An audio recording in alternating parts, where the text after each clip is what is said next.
Hello, everybody. Welcome to the webinar. Good morning, good afternoon, wherever on the world this wonderful webinar finds you. And we're so excited that you're here to get this amazing learning that we're going to have. Be the brand buyer that remembers, right? In other words, be the one that everybody remembers. How do you create memorability today? We have a wonderful show for you today, and plenty of time for Q&A on the back side of things. So get ready to go here. Big thanks to MX for sponsoring today's webinar. Always great to get them involved in the learning that we have here at Content Marketing Institute. Now, before we get started, just a couple of quick tips and reminders and all that kind of stuff for housekeeping. You can interact at any time. We have the chat going today, so there's live chat. Be sure to chat us up. We'll be on the live chat as the presentation happens, so that'll be fun. But we could also have the Q&A where we want your questions for when we get to the Q&A section. So all you need to do is type into the Q&A box, click send, and away that goes. The slides are going to advance automatically. So this is a lean back experience for yourself. But if you're having any trouble at any time, all you need to do is type your message into that Q&A box. And we've got some production folks here on the back side of things who can help you out. Okay, an archive of this event is going to be sent to you within the next day or so. So watch your inbox for that. And of course, forward along to a friend or a colleague or something like that. And you can download the slides at any time with the little paperclip widget down there at the bottom of your console. And that is that. Okay, enough for the housekeeping. Let's get into the show today. And joining me today is Anca Rhone, the Group Strategy Director at MX. And she's going to teach us all how we can actually be more memorable, how our brand is more memorable for those customers. So Anca, I'm going to turn it over to you. Thank you so much, Robert. Hello, everyone. I'm super excited to be here. I hope you are too. Today, we're going to talk about building a brand that buyers will remember. And not only remember, when they wake up in the morning, but remember when it's most important in a buying situation. Specifically, we're going to talk about how category entry points, and we will talk about what they are and how we can find them for your brand, can drive demand in B2B. But before we begin, a little bit about me. My name is Anca Rhone. I'm a Group Strategy Director at MX, and I bring over 20 years of brand strategy experience across both B2C and B2B worlds. And I had the pleasure and privilege to work across global and local clients. Prior to my engagement with MX, I worked at agencies such as Ogilvy, Leo Burnett, FCB, DDB, and across all these agencies on brands like Coca-Cola, McDonald's, Procter & Gamble, SC Johnson, Abbott, Reckitt, Lysol Pro, and more. So I'm super excited to be here today with all of you. More than teaching, it's actually talking. I do love interaction. We have a chat. We have a little game that I hope you will play. But even beyond that, if you have thoughts, I know we are capturing all the questions. I'm happy to even answer them as we go. But definitely we have time at the end. So a bit about today. We're going to start by talking what we're really up against and a little bit of a hint. Your biggest competitor may not be who you think it is. We're going to talk about memory shortcuts that actually work and how category entry points unlock salience, salience being the ability to recall a brand in a buying situation. So when a need arises and I need a brand, I have the brand that we work on in mind. So after that, we're going to talk about what B2C brands know that most of the B2C brands still ignore. And that's why we're excited to have this webinar here, because we believe there is a huge opportunity to unlock here for all your businesses, and how we can turn CPs, so category entry points, into a memory machine. And all that is great, but how are we going to implement that? Well, we're going to talk about how we can build our own category entry point framework. This is going to be a step-by-step way to find, rank, and activate your brand demands moments. And then we're going to wrap up with some final thoughts and plenty of room for questions and discussion. So let's start with this meaningful quote. The most important search engine is still the one in your mind. I love this quote. It captures perfectly why we need to anchor brands in people's minds. when a situation occurs and we need a brand that can help us, we first search our mind. And only after that, we start asking our peers, we start perhaps looking online, we start perhaps looking at our notebooks. But first, we search our mind. And we want to be on people's minds, because if we are on their minds when that need arises, then we are in boardrooms with them, then we are in decision-making rooms. Then our brand makes it to, we call it the list, the RFP list. We want to be on the RFP list from day one. There's a whole different research and talk about how if our brand is on the RFP list on day one, we're more likely to be winning the final deal, the final pitch. So we want to be on people's minds. And today is all about how we can create content to help us be on top of their mind. So because of this, you may be surprised, but your biggest competitor isn't who you think it is. It is not your competitors. It's actually forgetfulness. Most B2B marketers get beaten by not being remembered. Because when the need hits, we don't open spreadsheets or online queries groups or taking our phones and calling our peers. We open our memory. That's the first place that we go to. And if your brand is not there, it's not anywhere. And again, we want to be on that RFP list. So if we think about it, nobody buys cybersecurity for fun. Well, at least not in our experience. They buy it when something happens. Something triggers that buying process. For example, a breach hits the headlines, or perhaps an audit fails, or a new compliance rule drops. This type of situations, and probably there are many more, it's just an example, this is what we call category entry points. In fact, we didn't call them. Jenny Romaniak out of Aaron Bass Institute out in Australia, but global sensation with their How Brands Grow books, named them that way. Highly recommend if you haven't read these two books. This is part 2, and ensure you buy the revised edition because it has B2B specific research and information. So what are category entry points? They are real world triggers that make a buying journey begin. So what does that mean? That means that if our brand is not mentally available in those moments, it doesn't matter how good your product is. You're not in the room. If the brand doesn't come to mind when that need arises, it's as if it doesn't exist. We want to be on their mind so we can be in that room, in that boardroom, decision-making room, wherever the decision that starts the RFP process happens. So category entry points are really a way to map demand moments. A little definition, and there's plenty of definitions available, but in short, they are a need, a reason, a motivation, a trigger that pushes someone to consider a category or get into a buying state.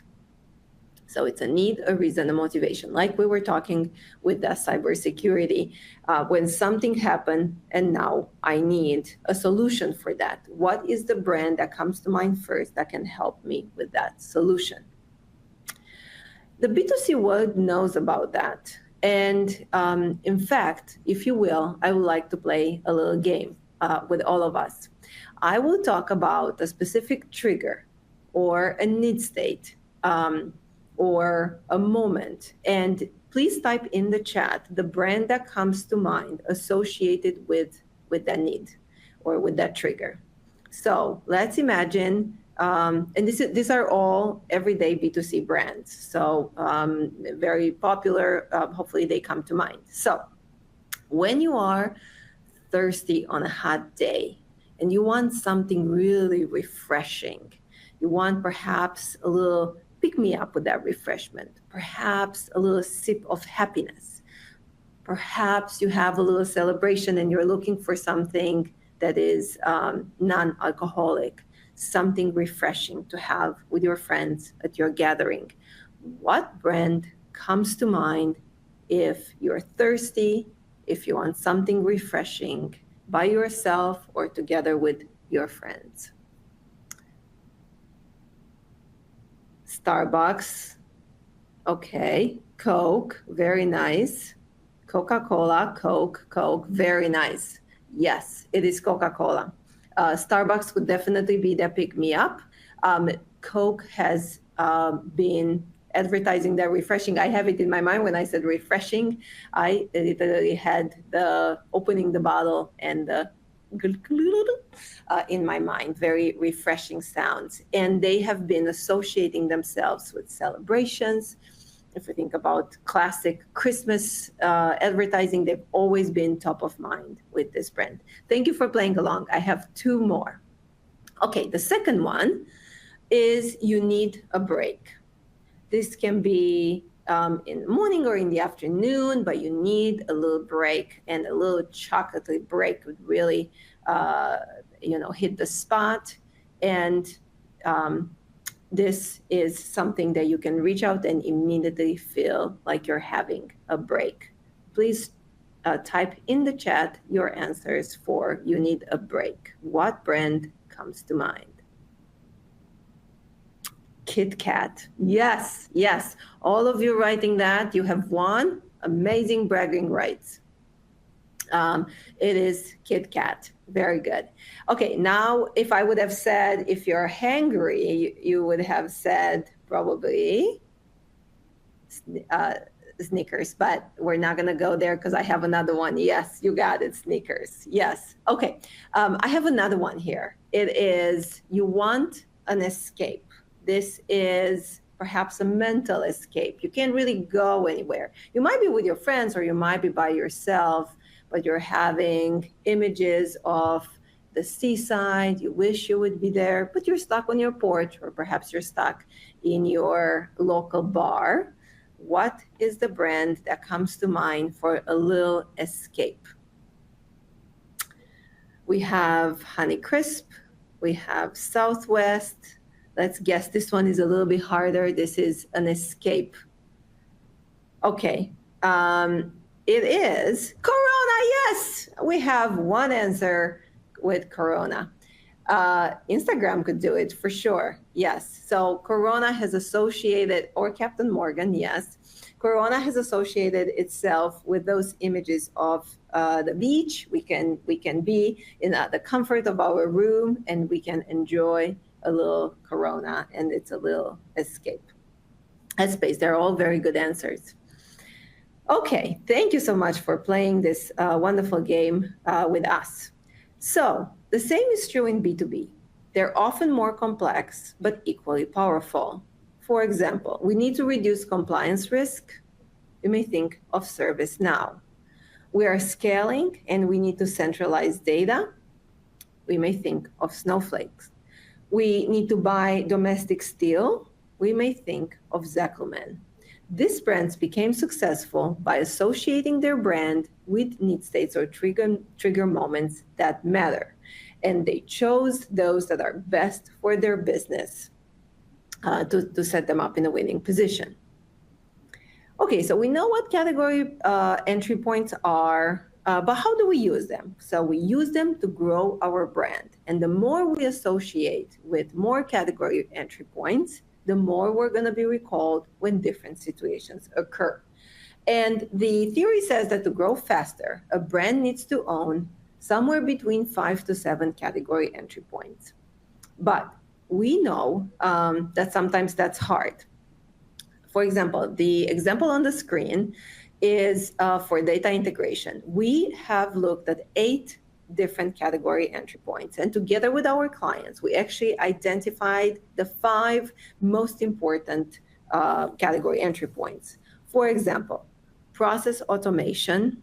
We wanted our client brand to come to mind, or mergers and acquisitions. But we know that 5 to 7 category entry points could require a good investment or a significant investment. And we know budgets are tight, unfortunately, especially this year. Hopefully it's temporary. So if the budgets are tight, start small.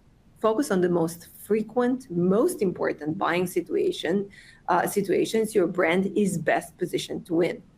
And then we can build from there. As resources grow, we can expand those associations to cover more entry points. We categorize and prioritize. We know which ones we would like to own. Perhaps we don't have the budget right now. We start with the ones that are most important. But then when we grow and we have the budget, we actually start expanding our associations, while also, when we can, refreshing the ones we have claimed, because we want to be top of mind with those category entry points. That way, we build broader, fresher memory structures and stay on top when it matters most.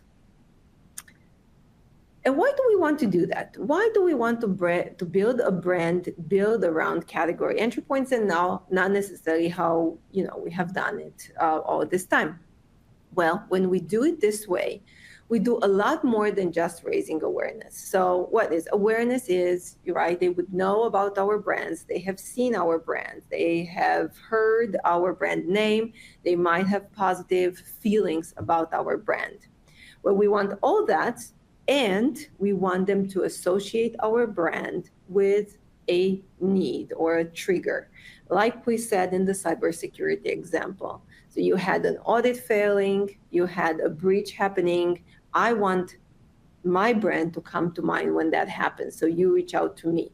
So we're not just raising awareness of the brand, we are actually telling them how we can help them. And when that need arises, that they will think of our brand. And that, in effect, is creating future demand. So when we do even brand awareness programs, we actually do a lot more than that, because we do creation of future demand and as well as capturing the current demand in market. And that's why are we creating future demand with that, is because we know that most buyers aren't in the market right now, right? Only 5% of the market is currently looking for a solution. 95%, they're not in the market right now. But when they will be, the brand that they remember is the one that shows up in the right context, solving the right need again and again. So we want to associate our brand and be known not only for what's our brand name, how they feel about us. We want them to be associated with the needs that we can help them with. And if you're like me, everything becomes simpler, and I understand it better if I see some examples. So we actually have 3 examples for you. The first example is from SAP. You may be familiar with them. They once ran functional feature ads. Technically, they had a superior product, and they like to talk about that, but not anymore. In their latest campaign, they're trying to associate themselves with need states or triggers, and their prospecting clients, that they can help them be ready for all these need states. And I selected just few. They have a lot more, but few of them are, we need to scale faster than our systems allow. So that's scaling faster. Or our supply chains can take another hit. That's supply disruption. Or AI is moving faster than we are. That's AI integration. Doesn't everyone talk about AI integration right now? It definitely seems that way, and it's right. So these are category entry points, right? The supply chain disruptions, scaling faster, AI integration. So they have created this beautiful campaign with Be Ready, associating themselves with, being the right partner for when all these needs arrive. Be ready. And they had some fun with the execution. These are actually created by AI as well. So this is SAP. The next example comes from Xero. And you might not have heard about it. It's a small business accounting software that recently launched, and they say that they show up when your side hustle becomes a real business. So they're helping companies that started as a side hustle and becomes a real business. And how do they help? Well, they say they can supercharge your business, or as we'll see next, run it without the drama. What is supercharge? Supercharge is basically grow faster. But what I love about this example is that they use distinctive language, and that's another lesson that we can learn. we don't have to, yes, the category entry point is, I want to grow faster. All, companies want to grow faster. But how do we say it in a way that is distinctly us? So when the need arises, we actually are so distinctly, anchored in their mind that they will recall our brands. And they use beautifully the word supercharge. And as you'll see in the execution, I always, with tech, I hope the video will play. So let's see it, but you'll see how they use supercharge creatively. All done, Sue? Yep, and not just with your hair. With the help of Xero accounting software, I've sorted my numbers too. So now I can take my business anywhere. That's it.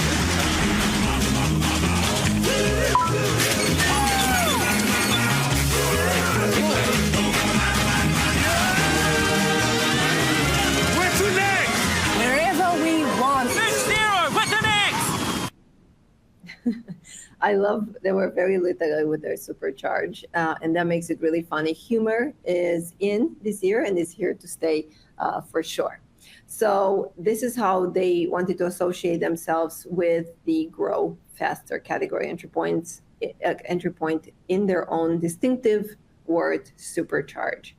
Next one is not a video, is an outdoor or a print ad, and it's run your business without the drama. They must have had in their client's call, they said, I'm growing right now. I'm not big yet because they're turning from side hustle into real businesses. I don't want any drama. I want something simple. And they brought that humor to life beautifully to anchor it. The more memorable it is, the more it's going to anchor in our minds associated with the right need. So when you need to grow your business without drama, now you're going to think of Xero.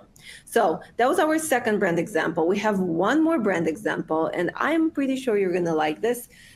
This is Salesforce, and specifically for their platform called Agentforce. They launched a brand platform called What AI Was Meant to Be, again for Agentforce, and they had several category entry points that they sort of like went after. I have seen about 5. I brought here 3. They might have more, but they are beautifully executed, again with humor. And the ones that we brought here today, the first one is how AI helps you with productivity, and then we're going to see 2 others. Again, the use of humor is fantastically used here to help anchor that specific category entry point in our mind.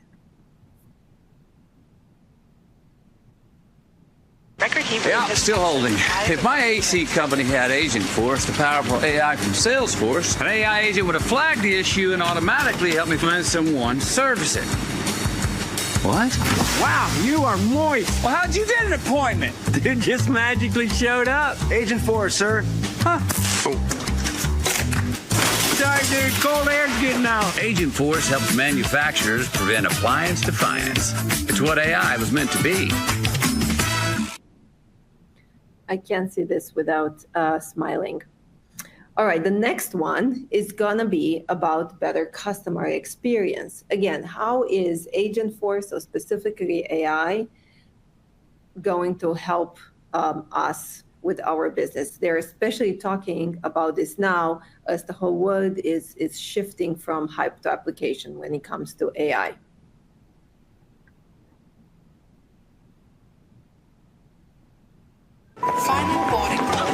I didn't use Agentforce, the powerful AI from Salesforce, so an AI agent didn't see me the fastest route to my gate. Which has changed. I'll tell the pilot to hold the plane. They got an app for that, dude. Agentforce helps Heathrow create a first-class experience. Agentforce. It's what AI was meant to be.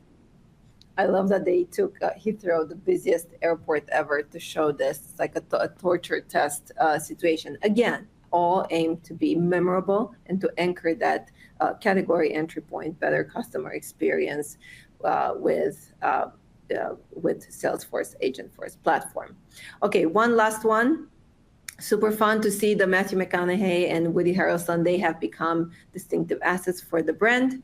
Matthew McConaughey has been collaborating with Salesforce for a while, so he is already associated with the brand. And Woody Harrelson, they launch a big platform during the Super Bowl, and they're just continuing to associate themselves with more category entry points. Let's see this last example.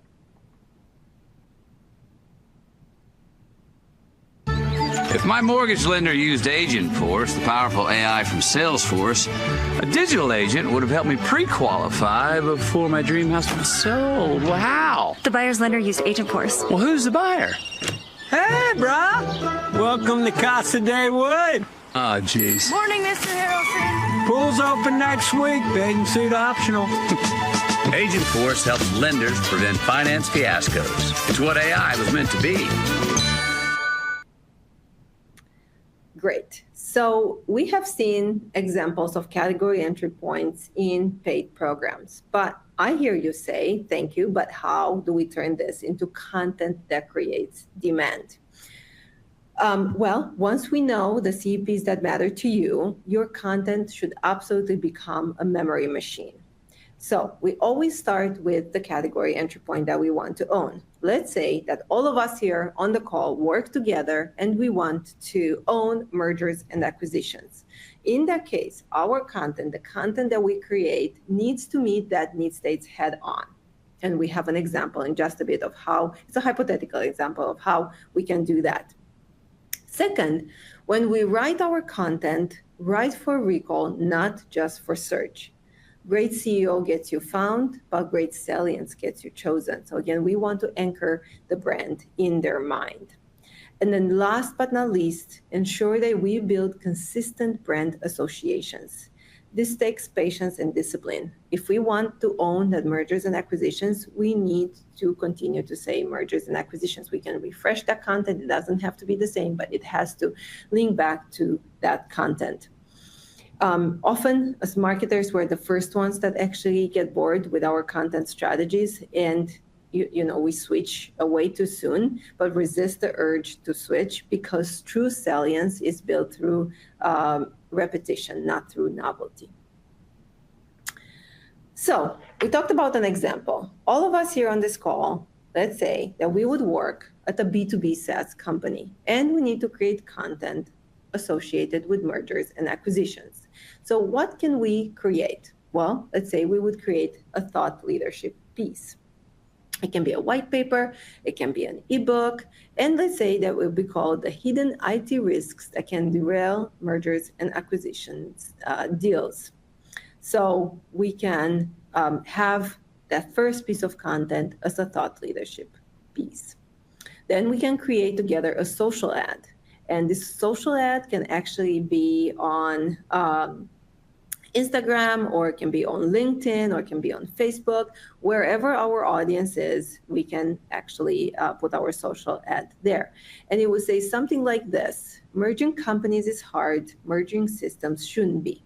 But would also link to content like mergers and acquisitions integration playbook. So one more piece of content there. And then finally, we would also publish a case study. We can publish it on our website, we can publish it on our blog, of how one company integrated easily, of course, how else, with our wonderful B2B SaaS platform, integrated easily 7 business units after the acquisition. So each one of these content pieces, our SaaS company would associate itself with mergers and acquisitions, because for all of us, that is an important and high frequency CEP, category entry points. So the next time when their clients were going to be in market, they would think of us. So say Pepsi acquired Poppi very recently. When Pepsi was preparing to acquire Poppi, our brand would have come in the minds of the Pepsi executives to help them integrate the systems. Okay, we talked a lot about how we would use it, what we would do, but how can we find them? So we put together a little framework. We first up start with identifying the category entry points. So how do we do that? Well, we talk to our customers and sales. Many of our clients, their sales executives start demos, for example, by asking the question, what needs do you have? What brings you here? How can we help you meet your needs? That's a perfect place to start. Otherwise, we can talk to our customers. We can have one-on-one interviews and ask them, why are you in the market for this? How can we help you? What is happening? So we gather a lot of their need states, right, or triggers. We can also talk to customers if we're just starting a new business. We can talk to prospective customers. We can talk to customers of other platforms to see why they chose a certain brand. How did that company help them with their need states? So we know to better associate ourselves with that need, so our brand wins that deal next time. Then we can also analyze triggers in lost and won deals. Many times we have records or spreadsheets with that type of information, so we can look through that. At the end of this discovery process, if you will, we create a short list of category entry points. So that's step number one, identify. Step number two is prioritization. So we choose the ones that are right for you. And how do we do that? I like to think that there are three principles. First one is focus on frequency, how often it happens. For example, for our data integration example, mergers and acquisitions is a great, very frequent category entry point. So again, frequency, how often it happens.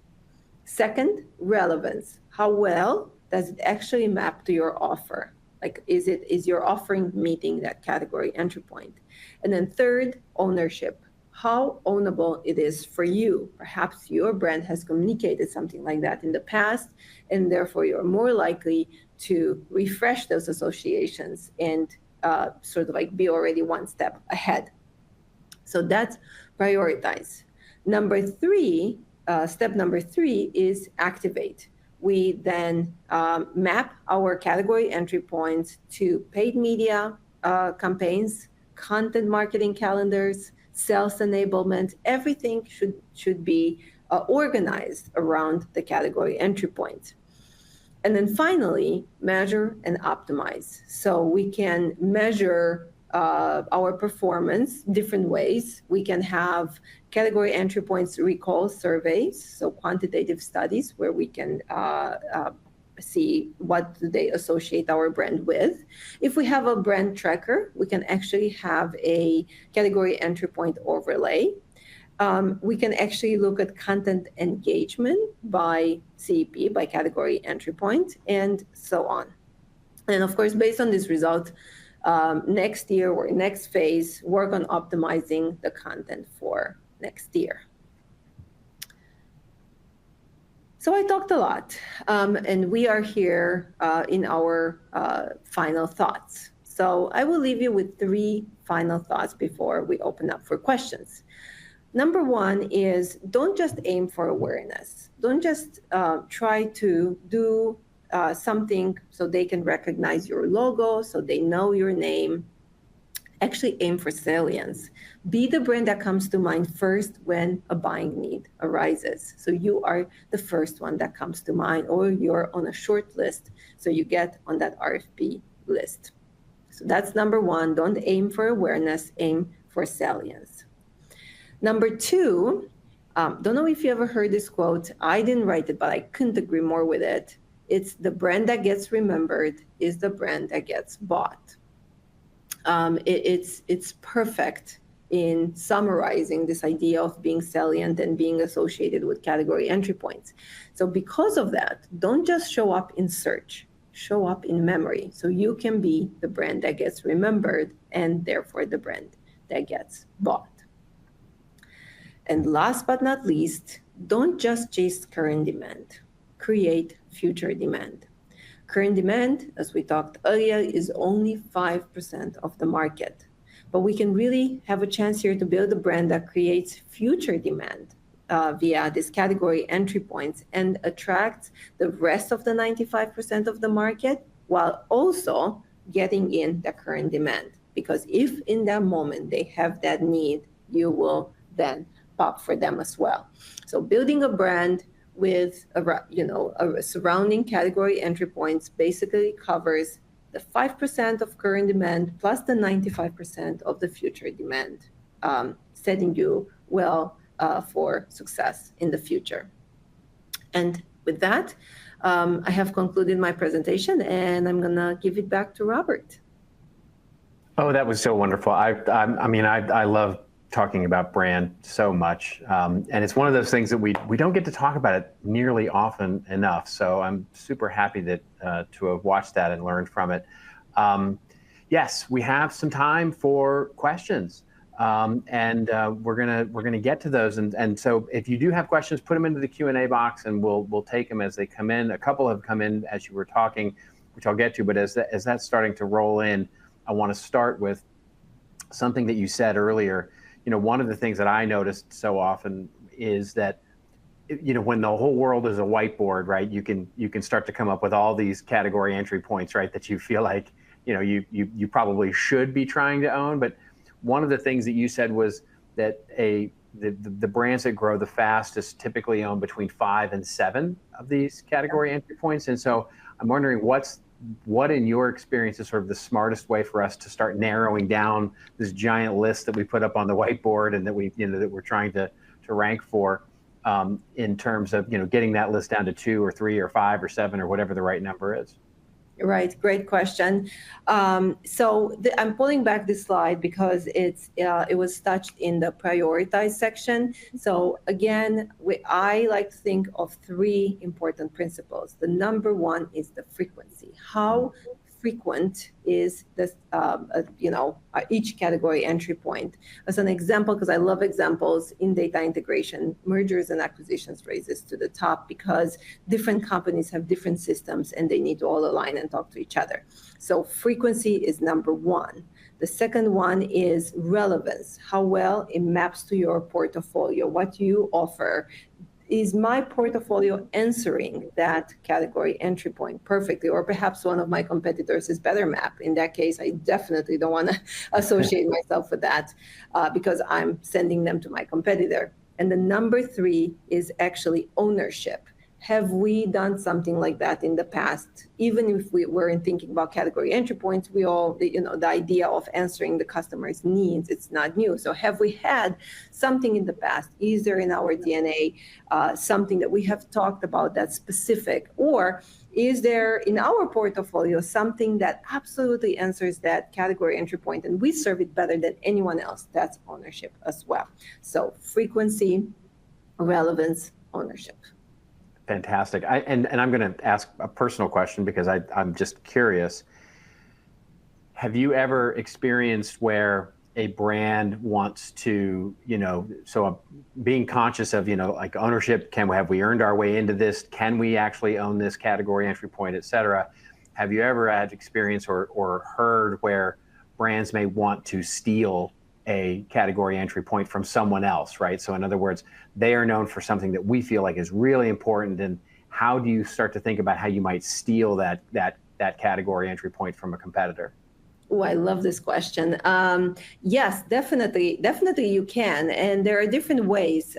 If you can do it with size, if you have the budgets, simply right. Yeah, exactly. You draw attention, right? It's like it's all an attention game. But then if we don't have that, because not everyone has the luxury of the bigger budgets these days, how do you do it smarter? Like, I love challenger brands. I actually love tremendously working on challenger brands because they outsmart the competition. That example with Xero is one of them. They made something so incredibly memorable with that Supercharge. Supercharge is not unique to them, but they made it in a way that is so funny that the next time, if I have a side hustle and I become a real business, you bet I would call them. Because they captured my mind, my memory. I like them. I like their sense of humor. I now think that we can be friends. So next time I have that need. I'm sure other people have said that too in other ways, but I didn't like them as much. So they actually stole that category entry point from someone else. Nice. Very nice.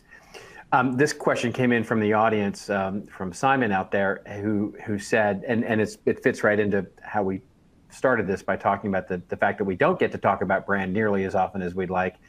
He talked about balance, and his question was, in B2B enterprise marketing, how should we start to balance the short-term conversion tactics, which can, really be a pressure, like pay-per-click and account-based marketing and webinars, with the idea of long-term sort of brand building activities that sort of create those memory structures around a category entry point, right? So how do you recommend balancing those things? Yeah, fantastic question. First of all, so the word balance is amazing, and it should be a balance. And there is definitely recent research. In case you haven't seen it, I guess if you guys help us facilitate, I'm happy to send it. But there's research that basically says that when we have both brand and performance, we actually get a 40% lift. Actually a 60% lift on our performance. If we have one or the other, we get a 40% penalty. So investing too much in performance and too little in brand is actually, you're penalizing yourself. That's point number one. Point number two is, this is the beauty of category entry points. The category entry points help you with the long term, but help you snatch the performance in the short term.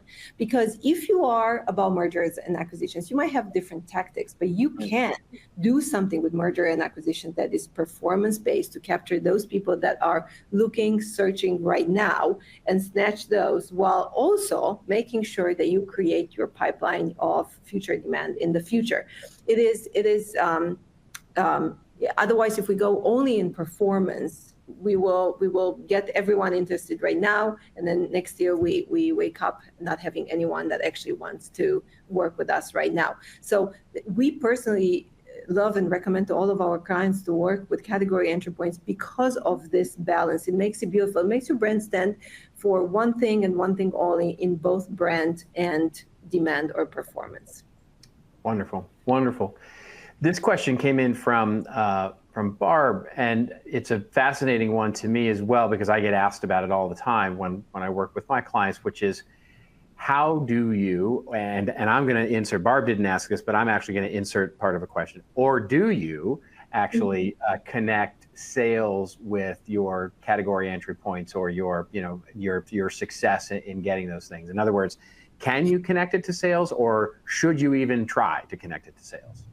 Yeah, well, great question. It should be clear once, it depends on your system and the journey, but if eventually they get to a sales representative, sales demo, what brought you here? How can we help you? I mean, those needs are going to come. And in fact, this should be a continuous learning and optimization loop. We're trying to associate ourselves. We are then, seeing perhaps in the deals that we have signed, what needs have we answered? And then there's a whole question about, do we need to then broaden up? Do we need to be known for more than just the one? So that's one way where we are, trying to connect depending on the buying journey. Another one is, again, in those, if we have brand trackers or any other where it's not the direct, but it's an indirect, what are we known for? Have we seen, our sales number going up? Because we can see some correlation between, this category, we are known for this category entry point, we are signing now more deals, and then we can have a sort of like a qualitative assessment with our friends from sales. Have you heard that they're coming for this? In our case, with the data integrations, mergers and acquisitions, it's something that is very often, mentioned in that type of category. So by the time they would get to our clients and they're talking to their sales, they would basically talk about, I am merging, I'm preparing for a merger, and I want, so they would know. Yeah. I'll throw out one other thought as well, which is something that something that a CMO at a B2C company told me one point, but it also applies to B2B, which is, he measured it based on the sort of the strength of the brand being remembered by how much they had to discount to get sales, right? So if they were discounting less, it's hard to draw a direct line and correlative to that, but it's pretty indicative that if you have to discount less, your brand is becoming more trusted and more, more powerful. I love that. There is so much research out there, Robert, about the association between a strong brand and price elasticity, Yeah. and the fact that you can actually ask more if they like you and your brand, and they know they got to you because they know that you can help them with a specific need. Therefore, they're ready and willing to pay. So it's a great build. Exactly. This question comes from Simon, and I think it's also a fascinating one in the world of B2B, where Simon says, so how much do you think in the B2B world, when you have to deal with things like analysts and other people that cover your industry who are sometimes the trusted resource to help you choose solutions, and so you spend so much of your time trying to get into their good graces, right? The world of the Forresters and the Gartners and the IDCs and all the sort of analysts that get asked for this. And so where does the role of brand memory, because people want to stay safe, nobody got fired for hiring IBM, the classic sort of line there, and all of that, how do those two things play together in the B2B world, where so much of the influence and brand memory is made up with either influencers or analysts or people that aren't necessarily your direct customers? Well, they are our audience too. So first of all, fantastic question. So we should aim, we actually recommended to other clients to do exactly the same. When they talk to, let's say, distributors or, in insurance, right? Insurance companies, you work with brokers. They are human too, and they are thinking and recommending. So we should ensure that they know when this need arises, who is the company that can serve us with that. So to that point, we can create the same associations with our, whatever the sales journey is and the whole sales ecosystem. Yeah, fantastic. Are there any early, as you start these programs, are there any sort of early warning signals that a category entry point based sort of campaign or initiative or those things that you're trying to do aren't working or aren't sticking in memory? Are there some, what can we watch out for? Yeah, fantastic question. So early is an interesting term, and it's could be right depending on how we define early. So yeah, right, exactly. Yeah. Go back to the consistency point. So we have to be in and reinforcing that. So too early, if we're talking about 1 to 3 months, I would probably not recommend changing anything because it's too early. If early is, now I allowed it a little bit of time, and I'm seeing that in my, let's say I'm doing a brand tracker with a CP overlay, so with a category entry point overlay, I'm not showing up at all. If I'm looking at content engagement and it doesn't do anything for me, then I would question, is that the right category entry point for me? And perhaps even a second one, or perhaps the second actually becomes the number one. Am I memorable enough? Sometimes we're a bit too safe. I brought in examples that are not safe because, they're not dangerous. I actually hate the word safe, but meaning they had meat on them. They had something that helps us remember. And that with consistency, staying on it, it will help lodge into our memory. If we are a little bit cautious, I would say, and often, we sound like our competitors and like the category, that's not going to help us set us apart. So then I would question if perhaps the content should be a little bit more specific, more distinctive to help that association over time. It's fantastic. And just generally speaking, when you and I know this is too broad of a question, but again, this is just a personal question that I find I wrestle with all the time. Is there a general time frame that we can start to put to this? Like, can we think of this? Do we need to think of it in years, or can we think of, and I know there's so many, well, it depends, but is there any sort of general time frame we can be looking at? Yeah, it definitely depends, like you said, but I think a year, it's pretty solid. Like with anything that needs a little bit of seeding and a little bit of repetition, a year is a good time frame. What I would probably do depends, like you said, on the budgets. I would recommend monitoring every 6 months. And, if after 6 months we don't see anything, that's okay. Let's wait until the year and then we'll talk then. But then if you do it, every 6 months, if our budgets allow, I know that's a luxury for some. So then, I would, if the budget is not there, I would recommend every year, and then we see where do we take it from there. Definitely there is some optimization. I always think of it as a continuous loop. Let's see how we're doing. Let's see what we need to change. Again, the questions of, is that the right category entry point? Always look at the competition. The good thing is right now, not many people actually do category entry points. So, but as the more, catch up and they hear and they see success from others, they might. So then that's why it's good to monitor. Is the competition saying, are we battling for the same ones? Is our portfolio serving them beautifully, or the competition perhaps has more right? Is the content bold enough and memorable enough to be sticking to memory? And then we'll take it from there. That's awesome. Great advice, and a great place for us to sort of wrap it up. I mean, we're trying to keep these at around 50 minutes, and we'll get to that. So thank you so much for this. This was so wonderful in terms of what we can look forward to in category entry points. So basically, thank you all for joining today. If you didn't know, we are the Content Marketing Institute, of course, and we have events and we have educational content and we have our consulting and advisory group, which is, of course, where I won. And I also will tell you that I caught a fish that big. I love that picture of me. I mean, it's just so silly. Anyway, don't forget our big show. We'll see you in San Diego. Early bird rates end June 27th, which is the day before my birthday. So give me a birthday and get yourself registered for the event in San Diego. It's going to be a big show. It's going to be awesome, September 15th through the 17th. And Content Marketing World, and use code webinar100 to get $100 off of your pass. Thank you so much for attending today. As we mentioned at the beginning, a link to the archive is going to be sent to you within the next 24 hours or so.